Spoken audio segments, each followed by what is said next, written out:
Ladies and gentlemen, the story you are about to hear is true.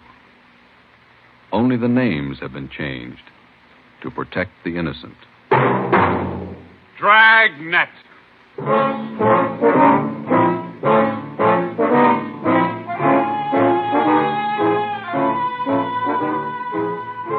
Dragnet, the documented drama of an actual crime, investigated and solved by the men who unrelentingly stand watch on the security of your home, your family, and your life. For the next 30 minutes, in cooperation with the Los Angeles Police Department, you will travel step by step on the side of the law through an actual case from official police files. From beginning to end, from crime to punishment. This is the story of your police force in action. Dragnet.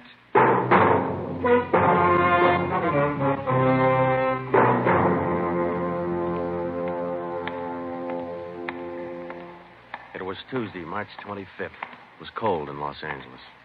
We were working the night watch out of Homicide. Detectives in Los Angeles work in pairs. My partner's Ben Romero. He's a sergeant, so am I. My name's Friday. The boss is Ed Backstrand, chief of detectives. I was on the way back from the record bureau, and it was 13 minutes past 11 when I got to room 42.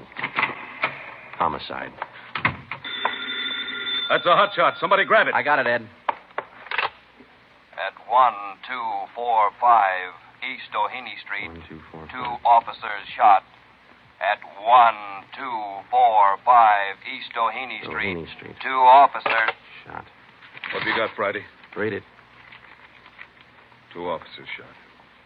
Where's Romero? Right here, Skipper. Okay, you've got one to roll on. Get going.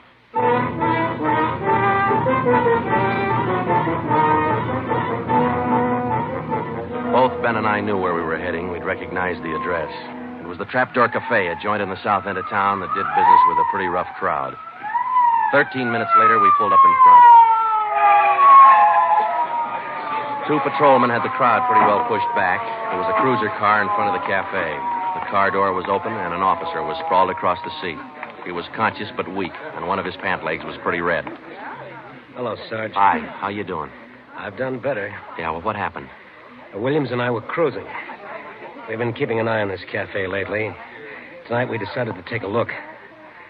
And just as we went in, 2 guys left in a hurry. The back door.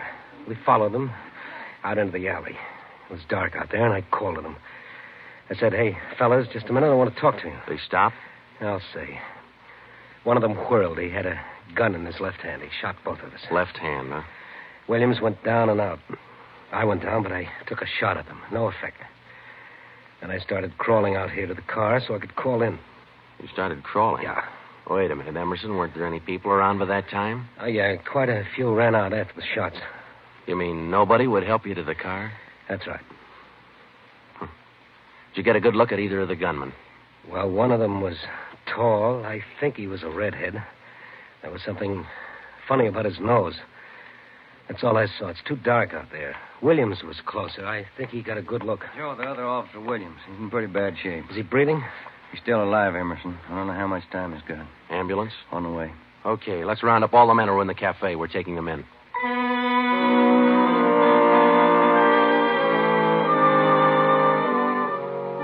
We took all the men back to the city hall. There were 23 in the Trapdoor Cafe at the time of the shooting. We questioned all of them. One of them said there had been a redhead in the place, but he couldn't describe him. Ben and I left the interrogation room, and we went back to the squad room. Friday, Romero. Got a minute? Yeah, Ed. Come on, Ben. Sit down. Okay. You get anything from those people you questioned? Nothing we could use. Oh. How's Williams? It's pretty bad. When do they operate? As soon as he comes out of shock. Probably in the morning. You boys will be there. Yeah, we will. When the surgeon digs that slug out, get it and mark it for evidence. Yeah. Skipper, them 2 men shot without asking any questions. They must be hot. Yeah.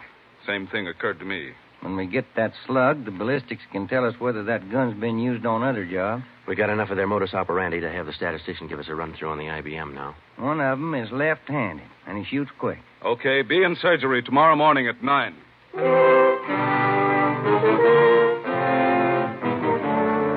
Neither Ben or I said much on the way home, but we were both thinking the same thing. I knew the chief was thinking it, too. Here were two men who'd shot a couple of police officers without asking any questions. Now, I suppose you've heard a lot of stories about what the force thinks of cop killers. Sure, we don't like to lose our friends and partners any better than anybody else would. Why not figure it this way? If these two guys would gun a couple of armed police officers, do you think they'd hesitate to shoot you, the unarmed citizen?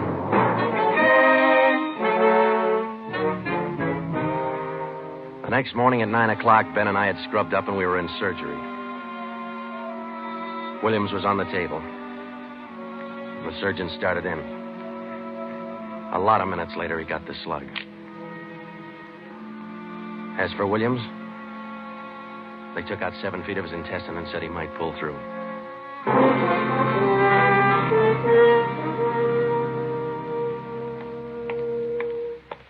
Joe, here's the report from ballistics. The slug they took out of Williams come from a .44 Smith & Wesson. The same gun was used in a liquor store killing about a month ago. You call the statistician? Yeah, She's running all the cards on previous shooting through the IBM machine. She ought to be through about now. Let's take a look. Okay, come on. Hi, Helen. Just a second. Okay.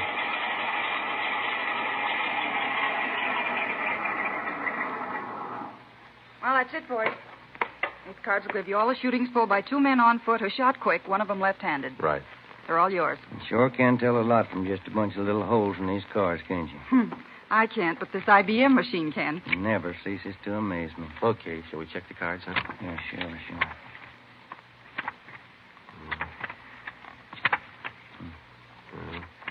Wait a minute, Ben. Here we are. Huh? Yeah. Here's that liquor store killing ballistics tied the Smith & Wesson in on.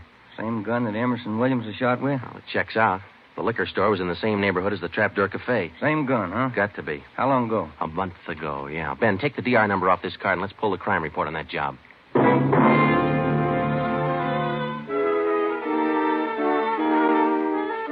We pulled the crime report out of the files. It said that there was only one witness to that liquor store killing a month ago. That witness was a woman. Miss Forbes, I'm sorry to disturb you like this, but we'd like to ask some questions about that liquor store killing you witnessed a little over a month ago. Well, I told the police everything I knew about it then. Yeah, we know, but maybe you wouldn't mind telling us again, huh? Oh. No, I guess not. I've been trying to forget it, to tell the truth. It was pretty terrible, and I really didn't see so very much because I was awful scared. I understand. But try to describe again just what happened, will you? Well, it was about 10 o'clock at night. I was walking down the street toward home when I realized I was all out of cigarettes. Well, I was right in front of the liquor store then, so I went in. The clerk was behind the counter, and there were 2 men standing there arguing. What's the idea of changing your mind? I thought we was going to get bourbon. No, let's get the wine. I want bourbon. Costs too much. Wine's good enough. The rest of them want bourbon, too. We better talk to them. Well, okay. We'll be back when we make up our mind, mister. 2 men walked out of the store, and the clerk smiled at me and shrugged his shoulders. I bought a pack of cigarettes and turned to leave. But just then the 2 men came back in again, and each of them had a gun in his hand. This is a stick-up, mister. The clerk just sort of crumpled to the floor. I couldn't believe my eyes, but that's just how it happened. The men said this is a stick-up, and then they shot him right away. Get over against the wall, lady, or you'll get the same. One of them punched the no sale on the cash register. I was shaking so I almost caved in. He scooped the money out of the drawer and stuffed it into his pocket. And then the other one went over to where the liquor clerk was lying face down. He knelt down beside the clerk, and he put his gun against the clerk's spine. Then they both ran out of the store. It was terrible. That clerk, he was lying there helpless and wounded, and they deliberately... Yeah, Miss Forbes, I understand. Oh, Miss Forbes, you said that both of the men had guns. Yes. One of the guns was black, and the other was sort of fancy looking. What do you mean, Miss Forbes? Well, it was real shiny. Nickel-plated? I wouldn't know about that, but it was shiny. There were 2 guns, huh? Yes. Well, now about the men themselves. Oh, I was so scared their faces just didn't register with me. The one who shot the clerk in the back was sort of stocky. That's about the best I can do. Well, you mentioned in the report that one of the men was left-handed. Yes, I do remember that. Uh-huh. Look, Miss Forbes, this is very important to us. One of the men was a redhead? Redhead? Why, no, I didn't see any redhead.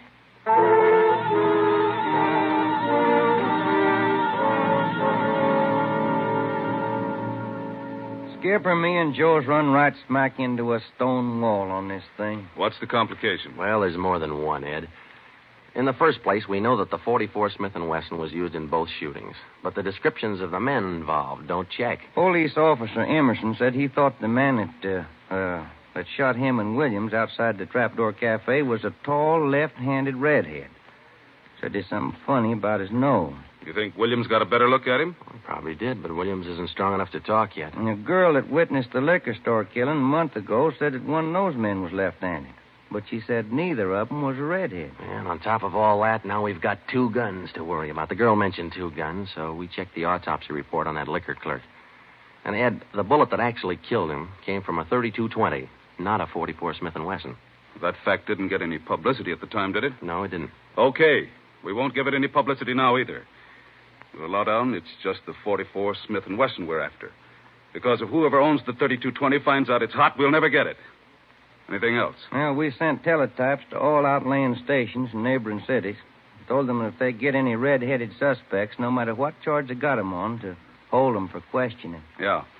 Now, how about this .32-20, the actual murder weapon? Any leads on it? We've got one, Ed.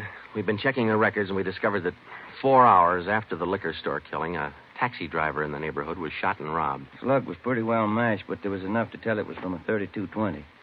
So we're going over to question the taxi driver now. Good. Well, I think you boys are on the right trail. So far, what we've got is mostly unrelated facts, but sooner or later, those facts have all got to tie in at some point along the line. Find that point.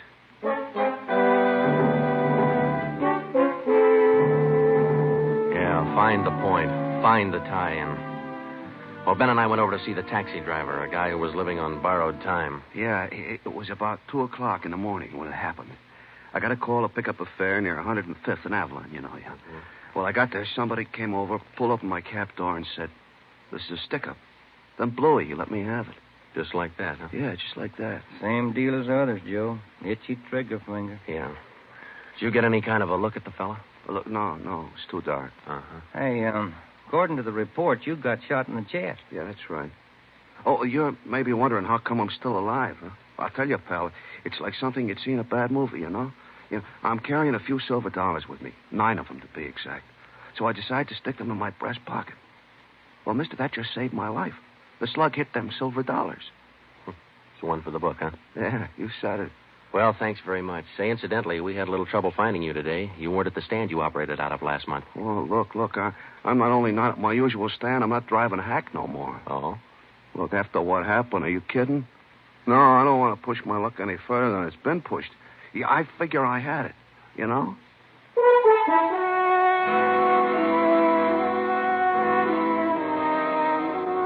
And about that time, Ben and I were beginning to figure we'd had it.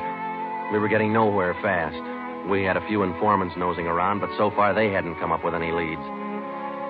Well, Ben and I followed up all the teletypes that poured in. We just got back from Santa Ana, where we'd been questioning a red-headed suspect, and we'd flopped in the squad room when Chief Backstrand's door opened. Friday. Romero. Got a minute? Yes, Skipper. Any luck with the Santa Ana redheads? No, none at all.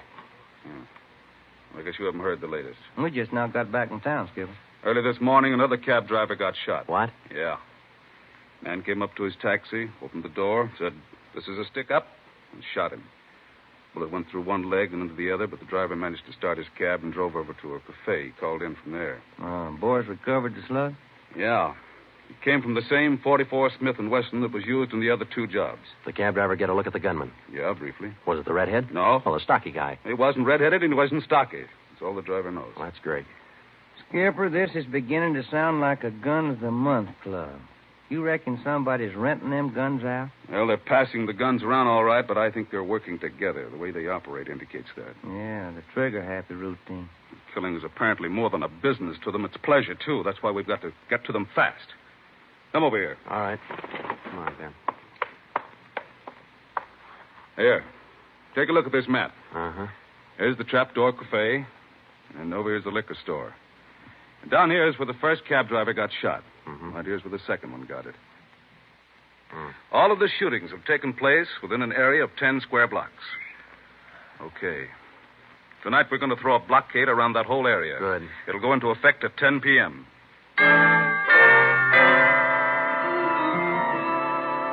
At 9:45 p.m., cars and officers started drifting into the area by twos and threes. And at 10, when Backstrand, Ben, and I arrived, the whole area was sewed up tighter than a tick. It is now code 3. Pacific Ambulance Davis? 1. Got you. All set? All set. We got a primary line and a secondary line. If anyone tries to make a break, we'll pick them up in the secondary. Okay. Friday and Romero here will cruise around the area with me. Go to work, men. Every car in the area was shaken down. The same process was also followed on all persons on foot. The blockade went on all night. By the end of that time, we'd brought in 217 suspects. 26 of them were redheads. What's your name? Henry Wagner. Where do you work? Lumberyard. Which one? First star. What time did you get through work last night? About 6, I guess. What'd you do then? Had some dinner. Where? Harry's Grill. And what? Shot a little pool. Look, I tell you, I ain't done nothing. Now, let's go back to the day before yesterday. Did you work at... And that's the way it went all day long. We shot question after question at them, working them gradually back to the days on which the shootings had taken place. When it was all over, we got 6 men wanted in other cities on various charges. We got quite an assortment of guns and knives. But as far as the shootings were concerned, we got nothing. Well, I guess that's the last of them. Oh, I was running out of questions there at the end. You two boys better go on home and get some sleep. Well, I was kind of figuring on checking back over the reports to see if we might have overlooked something. I said go on home. You two boys have been at it for 32 hours straight. Look at you. You're both so groggy you can hardly stand up. You need sleep. It's 4 p.m. now. Don't come back until 10 p.m.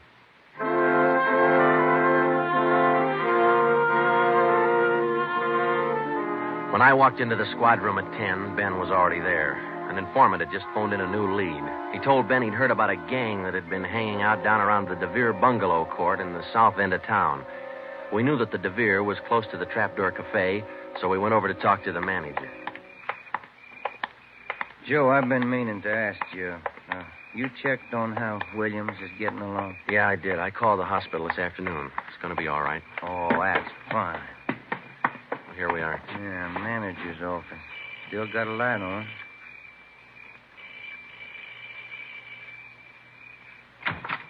Yeah?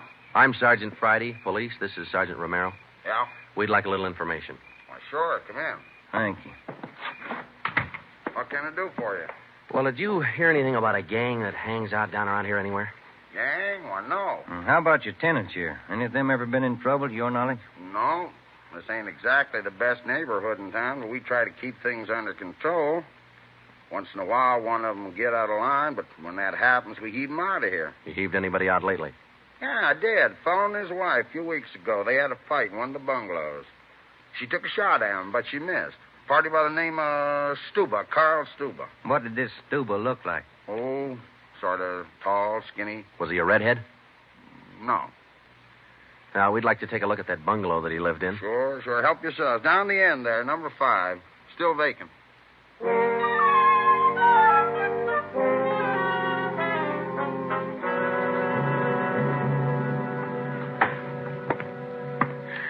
Well, I guess that does it. Stuba didn't leave a thing behind. Matter of fact, we don't have anything to prove that this Stuba's tied in at all. We're only working on a hunch. Hey, Joe, look. Where? Up on the wall there, just by the window. Oh, yeah. Yeah, that plaster there, it's newer than the rest. You got a knife? I sure have, boy, and I'm carving. That manager'd be awful unhappy with me if he was here. Yeah, he would. Yeah, it might. Hey, Joe, here it is. A slug. They plastered right over it. Okay, dig it out, and let's hope it matches. It matched. The slug from the wall came from the same .44 Smith & Wesson that had been used in the other shootings. So now we had a name to work on, Carl Stuba. But he'd done a good job of dropping out of sight. Well, the next day, Ben thought he had another lead. I've just been talking to another informant, Joe. He says he heard that there's a fella down in that neighborhood been trying to sell a gun lately. What kind of a gun? Nickel-plated with steer horn handles. Nickel-plated? Well, maybe that's our .44 Smith & Wesson. Maybe. Did the informant know who this man was? Said the feller's name was Alonzo. Yeah. Alonzo who? Just Alonzo. That's all he knew.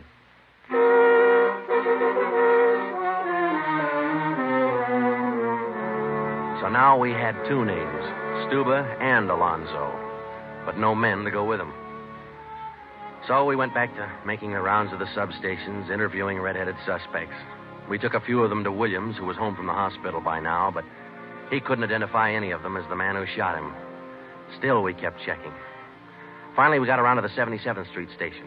We questioned the suspects they were holding there, and we just started to leave when one of the officers called us. Hey, Sarge, we're holding somebody else you might want to look at. Redhead? No. What's the charge? Suspicion of burglary. Small job. Oh, I don't know. What do you think, Ben? What's special about him? He lives in the same neighborhood where those shootings took place. All right. Where you got him? Down here. He admit anything? No. He's pretty surly. Here we are. Thanks. Hi. What do you want? I'm Sergeant Friday. This is Sergeant Romero. We'd like to ask you a few questions. Look, I already told the other cops all I know. I didn't steal no radio from that jerk. What's your name? We've been through all that once. Come on, what's your name? Jackson. Alonzo Jackson. Alonzo. I looked at Ben, and Ben looked at me. This could be the Alonzo who'd been trying to peddle that Smith & Wesson. Ben and I both knew here was one suspect we'd have to be real careful with. Alonzo, according to the records, this burglary you're suspected of took place on the night of the 27th. Look, how many times do I have to tell you guys they didn't have anything to do with it? You got an alibi for that night? Sure, I got an alibi. I was out with a couple of friends, I can tell you. What's your friends' names, Alonzo? One of them's Crandall, the other Stuba. Stuba, the guy who used to live in the bungalow court. Well, we told Alonzo he'd have to produce his two friends to give him an alibi for the burglary charge, and he bit. He went with us, and he pointed out where Stuba was living now. No wonder we hadn't been able to find him. It was a little shack at the back of a lot behind two houses. We thought it was a chicken coop at first. We took Alonzo back to the station, then we picked up Stuba. He was surprised to see us and not very happy. We took him in. Next, Alonzo gave us Crandall's address.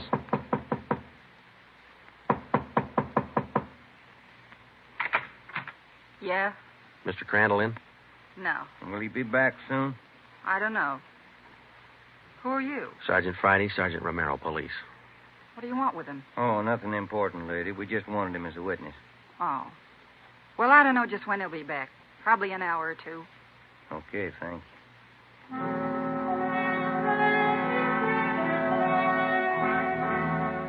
We went down the street away, and we staked out in the car. We sat there for about 5 hours, and then Ben nudged me in the ribs. Hey, Joe. Huh? Joe, take a look. Coming along the sidewalk. Yeah. And he's got red hair. Come on. Crandall. Huh? Your name Crandall? Who are you? Friday Romero, police. Police? What do you want with me? I haven't done nothing. Well, then you got nothing in the world to worry about. Come on.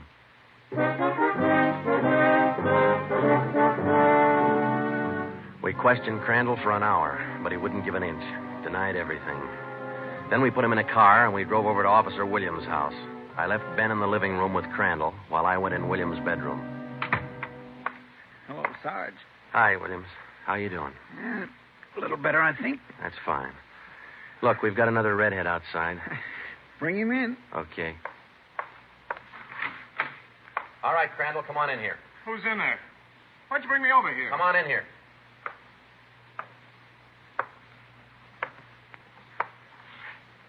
How about it, Williams? That's the guy. No, I'm That's not. the guy that shot me. Well, Crandall? No. Yeah.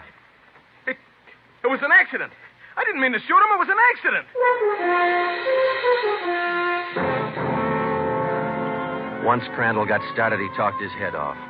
He also admitted being in on the liquor store killing, but insisted he was only the lookout. We took him back to the station and got his whole story down on a tape recorder. Yeah, he was left-handed. Then we went back to Alonzo, who didn't know we had Crandall's confession. We met the chief in the hall outside the room where they were holding Alonzo. About ready to tie the knot? Oh, hope so, Chief. But Alonzo hasn't given any yet. And we still haven't found those guns. We've got one of them. Which one? The Smith & Wesson. Stuba popped about that one 10 minutes ago. Said he left it with his girl. A couple of the boys are on their way over to get it now. That's good, Ed. That leaves just the 32-20. You haven't mentioned the 32-20 to Alonzo, have you? No. He still thinks we're after that Smith & Wesson, and that's the way we're going to play it right now. Go ahead.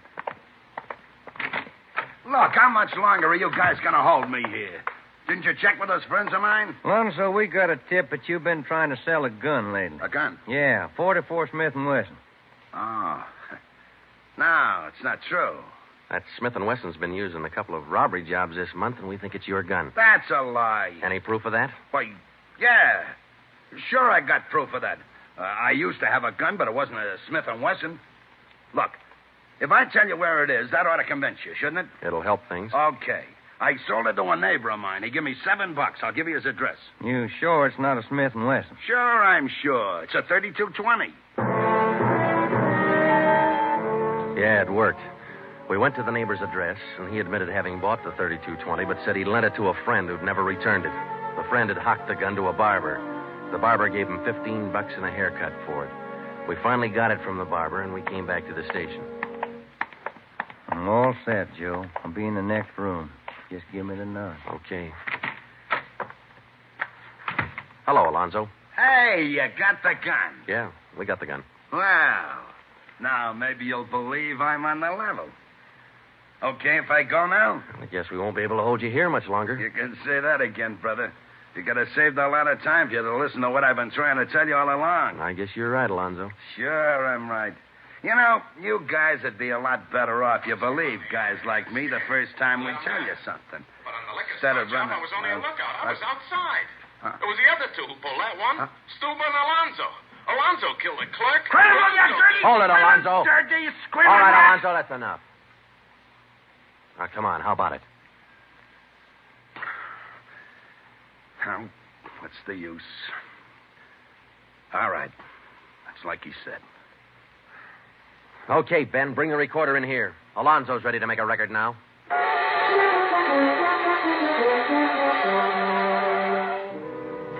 By playing back Crandall's statement that we'd recorded earlier, we got a full confession from Alonzo.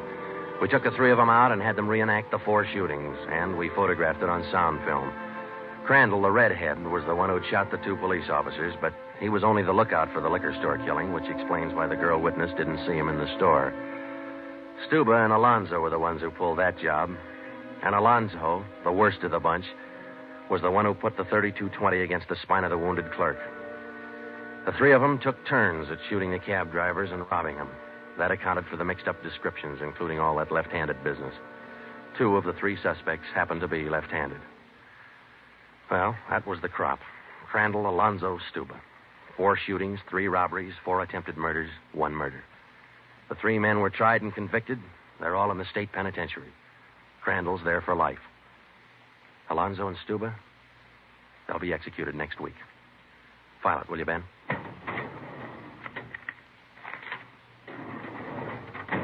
Case closed. Dragnet.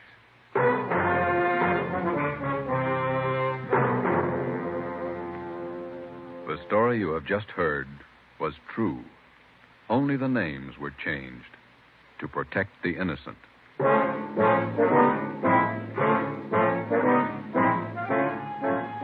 You have just heard the second in a new series of authentic cases from official files. Technical advice for Dragnet comes from the office of C.B. Horrell, Chief of Police, Los Angeles Police Department.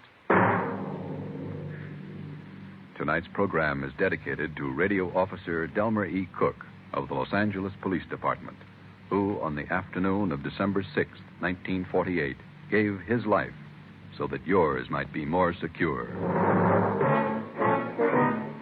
Dragnet came to you from Los Angeles. This is NBC, the national broadcasting company.